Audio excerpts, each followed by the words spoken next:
The life of Prophet Isa. Long ago, in a quiet sanctuary within the temple, lived a woman of unmatched devotion named Maryam. She spent her days and nights in prayer, seeking closeness to the Creator. Her heart was a vessel of purity, and she was chosen above all women of the world for a miracle that would change the course of history. One day, while Maryam was in seclusion, a noble spirit appeared before her in the form of a perfect man. It was the Archangel Jibril. He brought tidings from the heavens. "I am only a messenger from your Lord to announce to you the gift of a pure son." Maryam wondered how this could be, but Jibril reminded her that for the Almighty, all things are easy. The time for the birth drew near, and Maryam sought solitude far from her people. Beneath the shade of a lonely, withered palm tree, she felt the pangs of labor. In her moment of trial, a voice called out to her, telling her not to grieve. At her feet, a fresh stream began to flow, and the dry tree above her dropped ripe, delicious dates to nourish her. When Maryam returned to her people carrying the child, they were filled with questions and doubt. Following the divine command, she remained silent and pointed to the babe in his cradle. Then, a miracle occurred.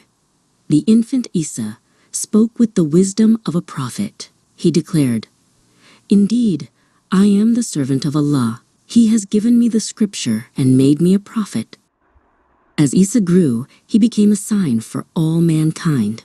He was granted the Injil, a book of light and guidance.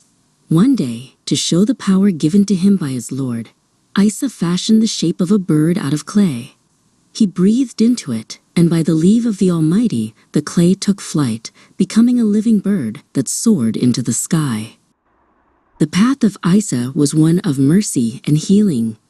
He walked among the people, touching the lives of those who had lost hope. By the permission of Allah, he would wipe his hand over the eyes of the blind, and they would see the colors of the world once more. He healed those with skin diseases, and even, by divine decree, brought the dead back to life. Isa's followers, known as the disciples, remained loyal to him despite the growing opposition from those who feared his message. Once, they asked for a sign of divine sustenance. Isa prayed, and a table laden with food descended from the heavens, a feast of Al-Ma'idah, to strengthen their hearts and provide a testimony of the truth. As Isa's influence spread, some among the local authorities grew restless and plotted against him. They viewed his message of peace and spiritual reform as a threat to their power. A soldier named Castor was sent to lead the search for him, but the plans of men are never greater than the plans of the Creator. When the enemies thought they had finally cornered him, the Almighty protected his messenger. The Quran tells us that they did not kill him, nor did they crucify him, but it was made to appear so to them.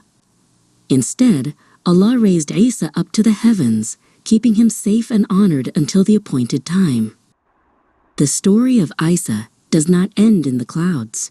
It is a story of hope that continues to this day. He remains a beloved prophet, a word from the Creator, and a spirit of peace. Tradition tells us that he will one day return to earth to bring justice and harmony, reminding the world of the path of devotion and love.